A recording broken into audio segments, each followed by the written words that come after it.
Students, I welcome you all to the type 2 of definite integrals, evaluating definite integrals. Now, what is the general format of type 2? The integral should be of the form integral minus infinity to plus infinity f of x dx, where f of x equal to g of x by h of x. It should be a rational function where g of x and h of x are polynomials in x, and degree of h of x, that is the denominator, exceeds that of g of x by at least 2. That is the criteria for the integrand. That is, the degree of denominator should be greater than or equal to 2 when compared with degree of the numerator g of x. Under this criteria, we will see the procedures for evaluating type 2 integral. Step 1. You take the given integrand f of x as f of z. That is, change the variable x as z, so that f of z becomes g of z by h of z. After changing this, step 2, determine the zeros of the denominator h of z by equating it to 0, which gives poles for the function f of z. After finding the poles, you have to check whether these poles lies inside C or not. In type 2, C is a semicircle.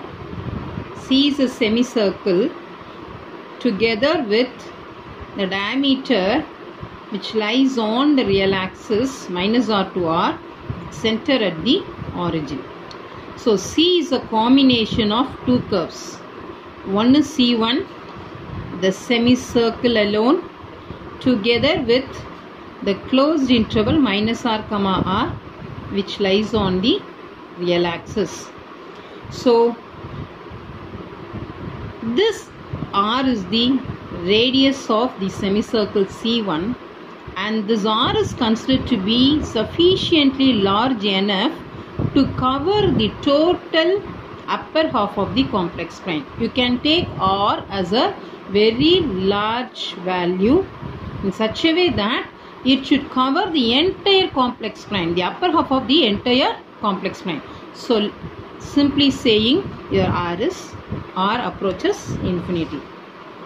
That's what given here.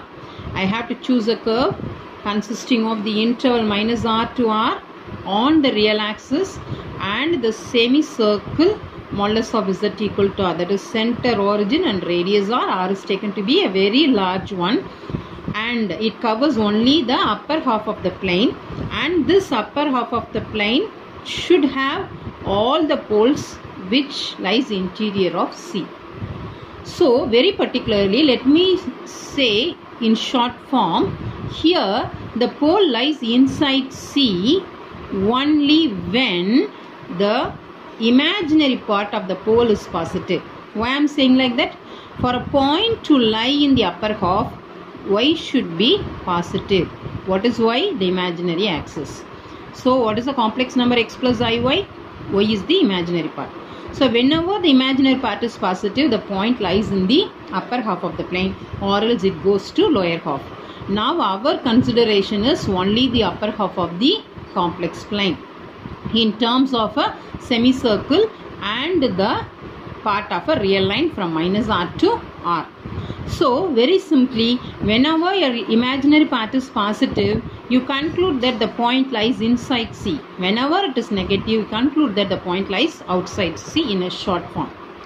After deciding the points which are all lies inside C, let us try to calculate the value of the integral, and there are two cases. One, the pole which lies on, there are two cases. You may have poles which lie on real axis, or you may not have poles which lie on real axis. First case, if there is no pole which lie on real axis, in such case, what we have considered is in f of z. let me integrate this f of z over c, where c is combination of c1 and minus r to r. So let me split the c into integral over minus r to r. Here it should not be f of z, it should be only f of x, because on the real line y will be 0, therefore z will be equal to x. So here you should not write f of z, you have to write only f of x on real axis. Plus, what's the other part of c? Integral over c1. So we are splitting c into integral over c1 plus integral over minus r to r. Very particularly in integral over minus r to r, which lies on real axis, which is the real axis, therefore it should be written in f of x, not in z. Now you have to find the value of integral over c using Cauchy's residue theorem and substitute the value here. And then you change your radius. You take r turns to infinity. When r turns to infinity, this becomes minus infinity to plus infinity. What is my f of x? My f of x is a rational function g of x by h of x, whose denominator, the degree of the denominator, exceeds the numerator by 2. So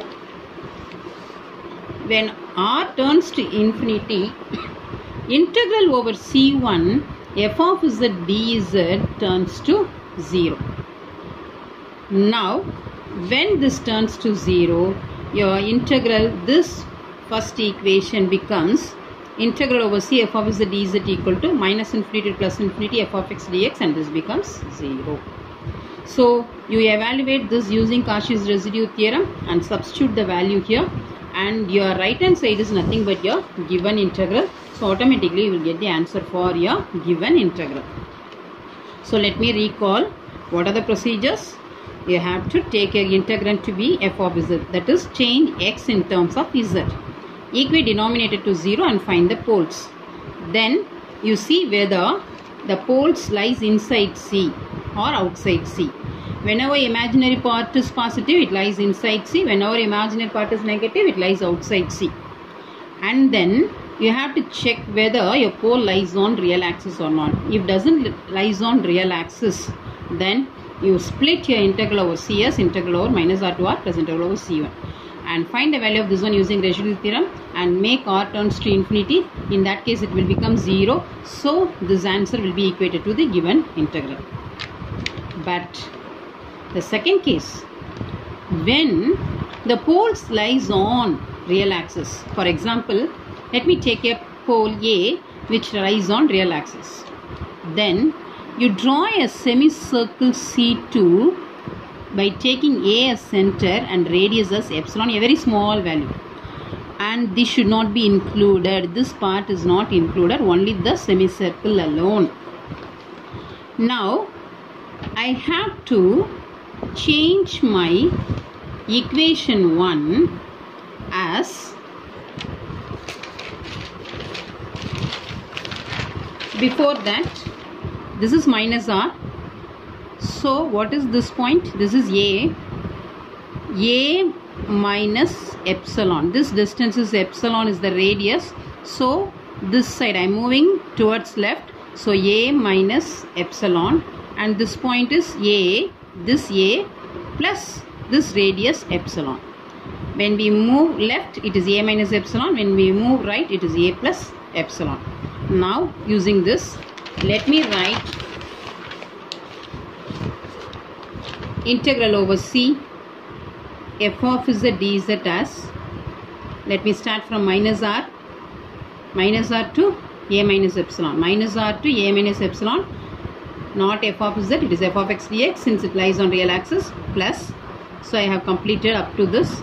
Then let me move along C2, so integral over C2 f of z dz, plus after covering C2 I am ending up with A plus epsilon. From A plus epsilon I have to move on along the real axis up to r. So A plus epsilon to r f of x dx. Please note, whenever we cross real axis we used to write this f of x. Plus finally the semicircle integral over C1 f of z.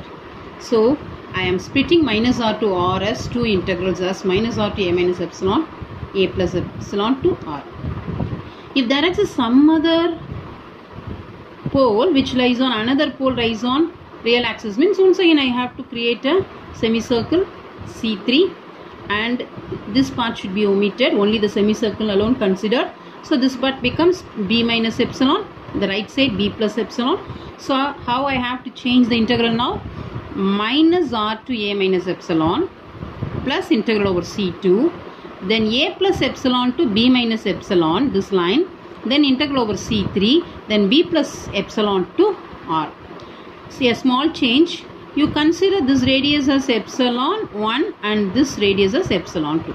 Similarly, for any number of poles which lies on real axis, I have to convert in this way. Then, as usual, you find the value of integral over c f of z dz using Cauchy's residue theorem. And for the semicircle C2, the formula is little bit different. Minus pi I residue of f of z at a. And when epsilon is I, we know that the radius is taken to be very small, and epsilon turns to 0 and r turns to infinity. Therefore, epsilon turns to 0 means this becomes 0, this becomes 0. So minus r to a to r. Totally it becomes minus r to r. Now r turns to infinity, so minus infinity to plus infinity, both the integral becomes 0. And we will be left with integral over c2 and integral over c1. Now, this becomes minus infinity to plus infinity, and integral over c1 f of z dz, that becomes 0. Integral over c1 f of z dz turns to 0, and you will be getting integral over c2 f of z dz. Actually, this becomes integral over c f of z dz equal to, these two integral becomes integral minus infinity to plus infinity f of x dx, plus this integral c1 turns to 0, and c2 I can find the value of integral over c2 by minus pi I residue of f of z at the point a. So this becomes the integral value. You calculate this using residue theorem. Integral over the small semicircle value, the residue, it is obtained by using minus pi I into residue of f of z at the point a, and this will be our required integral. You take this one to left hand side, you subtract these two, so you will be getting the required integral. Now coming to an example. This is an example problem. Now prove that integral 0 to infinity x to the power dx by x to the power 6 minus 1 equal to pi root 3 by 6. Look at the integral, it is 0 to infinity. Actually, the general form is integral minus infinity to plus infinity. We will consider this one as minus infinity to plus infinity, and we will solve the problem, and finally we can make it as 0 to infinity. What's the first step here? What is step 1? I have to take the integrand as f of z. I have to change everything in terms of x in z. F of z equal to z power 4 by z power 6 minus 1. What is step 2? Step 2, denominator is equated to 0 to find the poles. So let us equate the denominator to 0. Z power 6 minus 1 equated to 0. Therefore z power 6 equal to 1. So what is z? 1 to the power 1 by 6. It is 6th root of unity. This is called as 6th root of unity. How to find 6th root of unity in complex number? What is step 1? First I have to write this one as a complex number in polar form. What is 1 plus I0? Cos 0 is 1. So cos 0 plus I sin 0. Cos 0 1, sin 0 0. Therefore it is 1. So 1 is replaced by cos 0 plus I sin 0. The power 6 is taken to the right hand side, so it is 1 by 6. Then what is step 2? After writing this 1 in terms of cos 0 plus I sin 0, add 2n pi to 0. 2n pi plus 2n pi. We are adding 2n pi to the argument 0. And this n varies from 0 to 5. Suppose it is 1 by 7 means it varies from 1 to 6. Suppose it is 1 by n nth root means it is 0 to n minus 1. Now, according to De Moivre's, you take this 1 by 6 to the argument. So you multiply 1 by 6 with the argument of cos and sine. Therefore, z equal to 2n pi into 1 by 6, 2n pi by 6 plus I sine 2n pi by 6. Once again, n varies from 0 to 5. Now, you substitute n equal to 0, n equal to 1 and n equal to 5 and find the values of z. These are all the poles. This is of the form cos theta plus I sin theta. So, it can be represented as e power I theta, where theta is 2n pi by 6. Now, substitute n equal to 0. When n is 0, e power 0 is 1. So, your first root is 1. Second one, when n equal to 1, here it is 1. So, I 2 pi by 6, I can cancel 2 and 6. So, it is pi by 3. What is e power I theta? Cos theta plus I sin theta. So, what is e power I pi by 3? Cos pi by 3 plus I sin pi by 3. What is cos 60? 1 by 2. Sin 60? I root 3 by 2.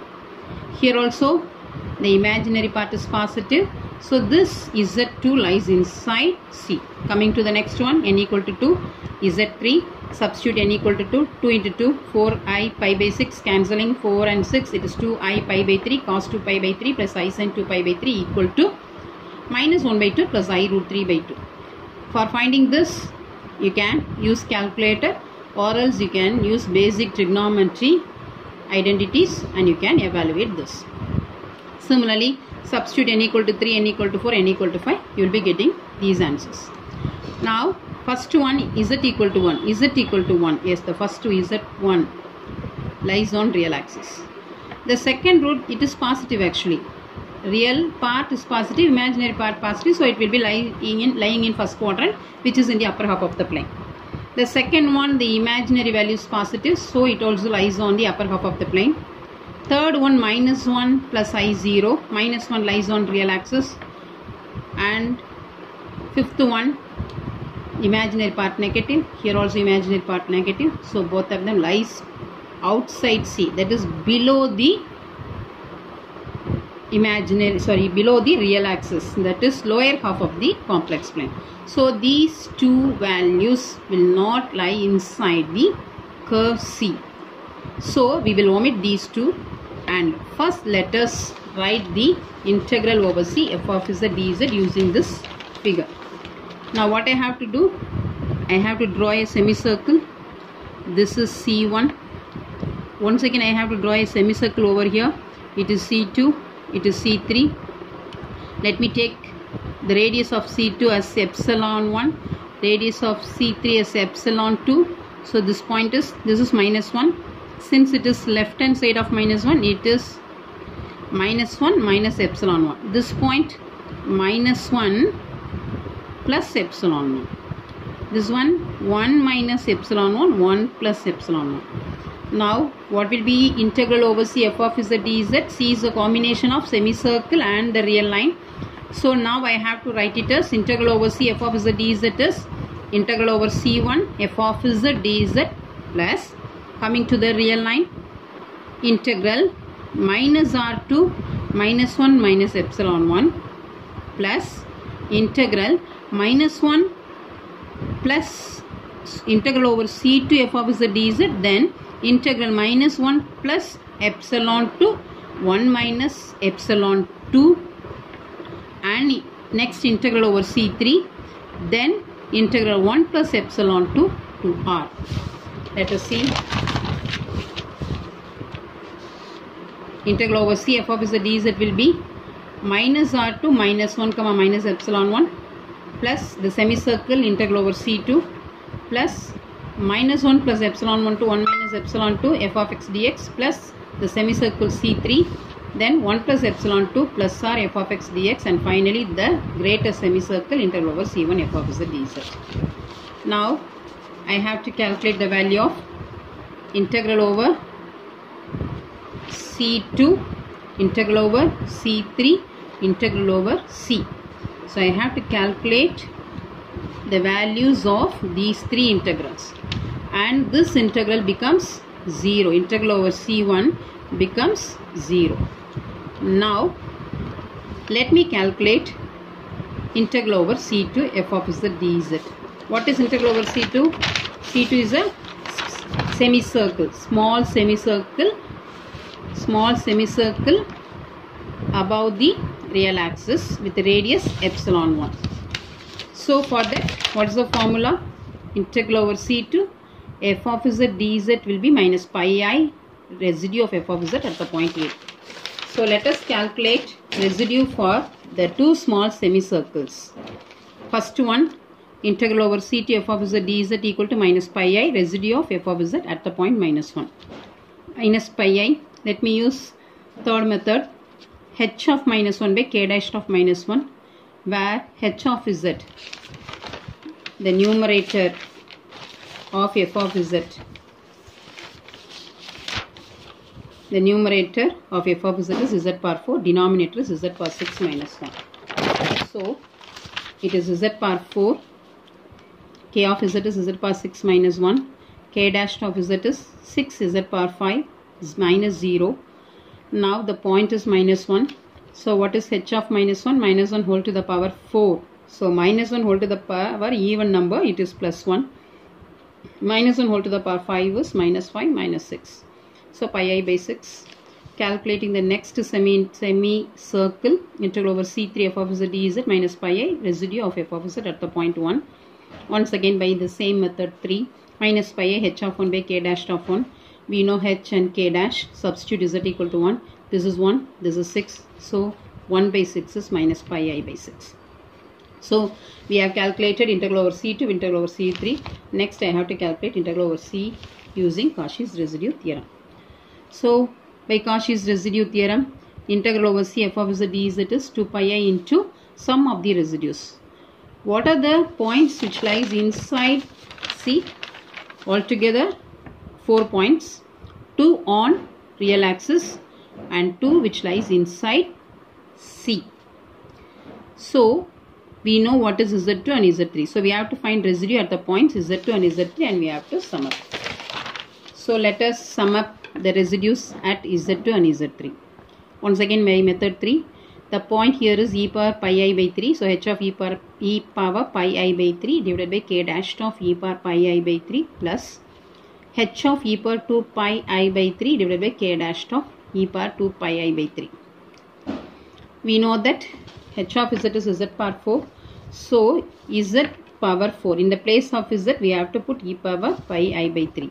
So e power pi I by 3 whole to the power 4 is e power 4 pi I by 3 divided by, here also k dash is 6 z power 5. 6 times z power 5. What is z? E power pi I by 3 raised to the power 5, which is e power I 5 pi by 3. Similarly, here also we have substituted this value. Now 1 by 6 is common. Take it outside. You take the denominator term to numerator, so it becomes negative. Here also you take it to numerator. Now same base, add the powers. Pi I by 3, pi I 4 pi I by 3 minus 5 pi I by 3 is minus pi I by 3. Similarly, once again adding these two, we will be getting minus 2 pi I by 3. This is e power minus I theta. What is e power minus I theta? Cos theta minus I sin theta. Already we have calculated e power I pi by 3 and e power 2 pi by 3. We know the answer. Here it is positive, but here we are having negative. What's the difference between positive and negative? E power I theta is cos theta plus I sin theta. If it is e power minus I theta, it is cos theta minus I sin theta. The answer will be the same, the sign will differ. So, for the first case, it is half minus I root 3 by 2. For the second case, it is minus of minus I root 3 by 2. So, cancelling plus of and minus of, adding these two, 2I root 3 by 2, cancelling 2, I into I square minus 1, minus into minus plus, pi root 3 by 3. So, is it the answer? Yes. But just now we have calculated integral over C. I have to substitute all these things in equation 1. Just now we have calculated this. We know integral over C2 is pi I by 6. Integral over C3 is minus pi. So substitute Here pi I by 6 minus pi I by 6. Here just now we got the answer pi root 3 by 3. So your left hand side is pi root 3 by 3 and integral over C2 is pi I by 6 and integral over C3 is minus pi I by 6. So these two will get cancelled. Your epsilon 1 and epsilon 2 turns to 0 and r turns to infinity. What happens when epsilon turns to 0 and r turns to infinity? These values becomes 0. So what happens? Minus r to minus 1, minus 1 to plus 1, plus 1 to r. So on the whole it is minus r to r. So r turns to infinity, so minus infinity to plus infinity. But the question is not about minus infinity to plus infinity. The question is for integral 0 to infinity. Look at your function. This function f of x is a even function. Whenever a function is even, I can rewrite your integral as twice integral 0 to infinity. You cross multiply this 2, you will be getting pi root 3 by 6. And that is the required answer. So whenever you are asked to prove for 0 to infinity, you just carry out for minus infinity to plus infinity, then you convert that one for 0 to infinity. That's all with type 2 of definite integrals. We will see type 3 in the next session.